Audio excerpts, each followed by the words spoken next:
de l'actualité, Mahamat Zenbada n'ira pas aux élections législatives. L'invalidité de sa candidature a été définitivement actée par le Conseil constitutionnel lors d'une audience solennelle au siège de l'institution. Et puis 16 jours d'activisme, une campagne pour lutter contre les violences basées sur le genre. Le lancement officiel de cette initiative a également eu lieu à ça. Nous y reviendrons pour plus de détails.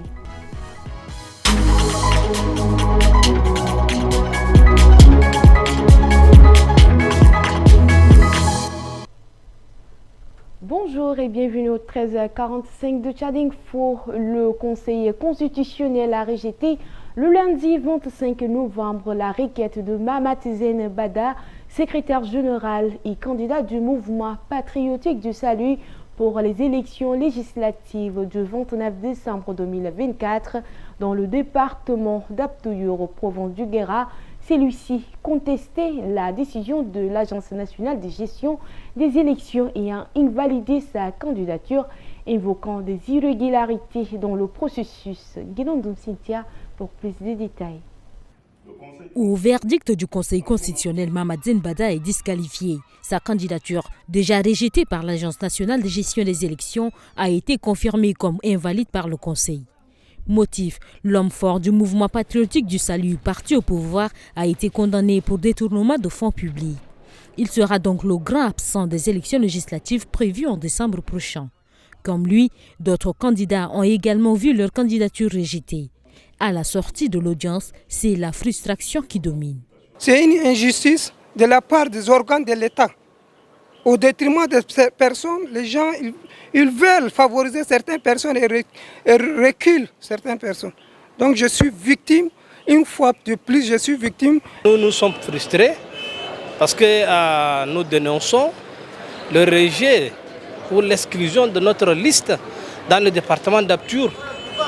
Et c'est sans motif, nous ne comprenons rien, alors que l'ANCHE a validé. Je crois qu'on a simplement constaté qu'elle a dit le droit et moi, en tant que citoyen, candidat également, je suis satisfait du travail fait par le Conseil constitutionnel. En revanche, l'ancienne maire de N'Djamena, Mariam Dime Ibet, ainsi que Brahim Foula ont été repêchés par le Conseil constitutionnel. Au total, l'institution a examiné 1321 candidatures et elle a validé 832 candidatures masculines et 497 féminines. Les principaux motifs de rejet étaient faux et usage de faux ou absence de casier judiciaire.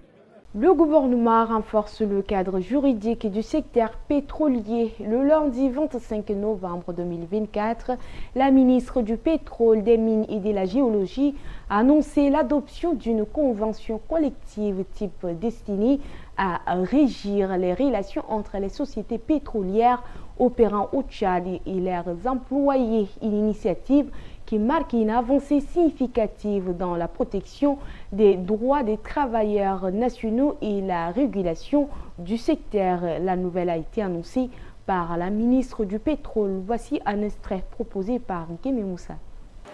La convention collective type de branche vise à résoudre les problèmes devant aplanir ceux portant sur les conditions de travail des Tchadiens dans le secteur pétrolier du Tchad en vue d'atteindre les conditions décentes de travail.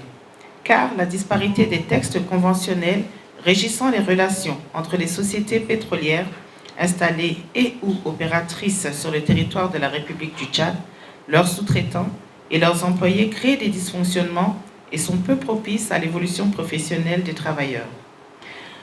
Comprenant 8 titres éclatés en 70 articles, la Convention collective de branche du secteur pétrolier du Tchad est conforme aux dispositions de l'article 340 du Code du travail et de l'article 1, alinéa 4 de la Convention collective générale.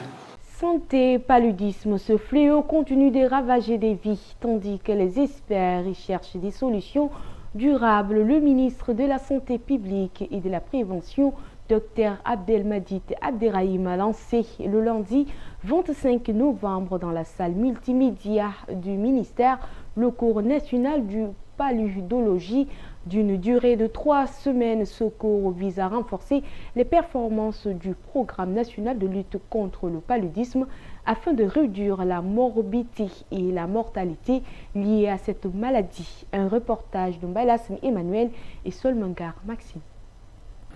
Éliminer le paludisme au Tchad, tel est l'objectif de la première édition de ce cours national de paludologie. Ce programme vise à former plus de 34 experts en santé en leur fournissant des connaissances solides sur le traitement des symptômes du paludisme, l'origine de la maladie, les mécanismes de sa transmission ainsi que sur les différentes méthodes de prévention efficaces. Selon l'OMS, ce cours a été conçu selon son modèle et intègre toutes les interventions recommandées.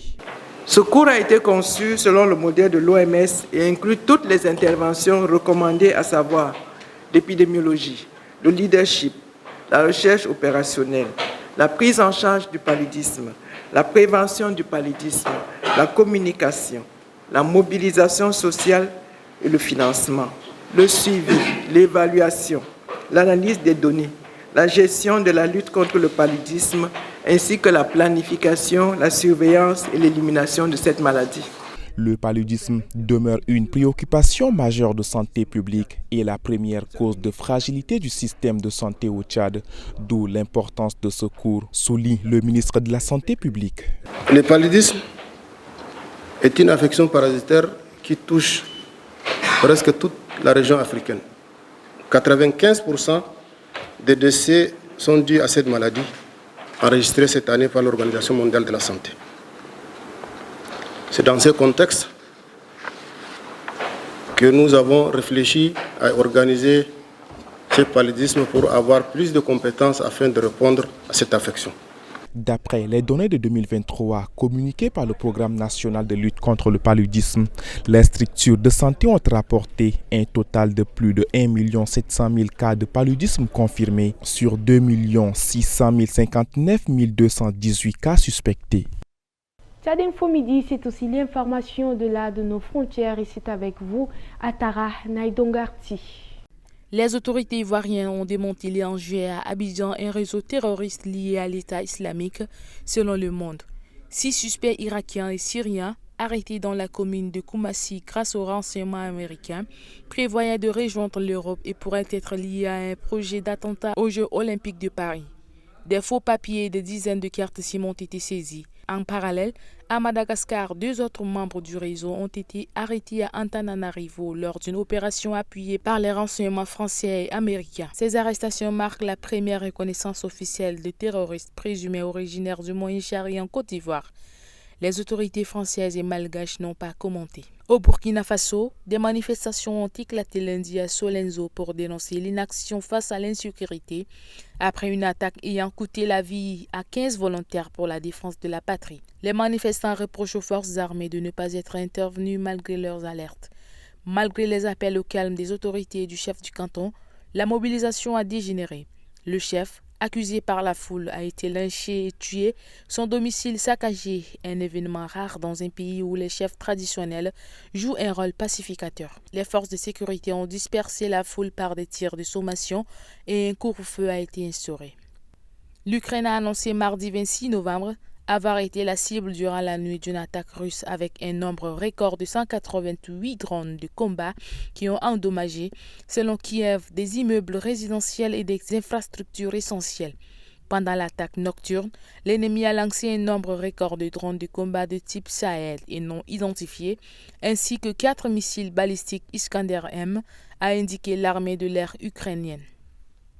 Malheureusement, des sites d'infrastructures essentielles ont été touchés, a-t-elle ajouté.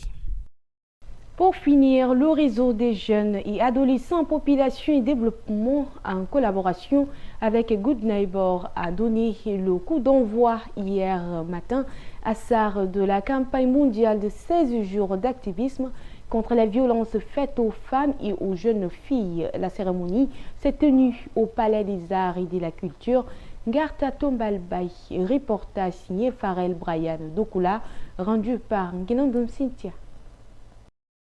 Le lancement de cette campagne mondiale a mis en lumière la nécessité d'un engagement renforcé pour prévenir les violences à l'égard des femmes et des jeunes filles. Sous le thème « Investir pour prévenir la violence », le programme de 16 jours propose discussions et actions en faveur des droits des femmes, notamment dans les zones rurales. Le bureau de l'UNFPA au Moyen-Chari encourage une collaboration durable pour un changement réel. Pour la semaine, j'encourage toutes les sociétés, toutes les souches sociales du Moyen-Chari à s'approprier de cette activité et d'envoyer des formations de sensibilisation pour que les violences basées à l'égard surtout des jeunes filles et des femmes soient éradiquées dans le Moyen-Chari.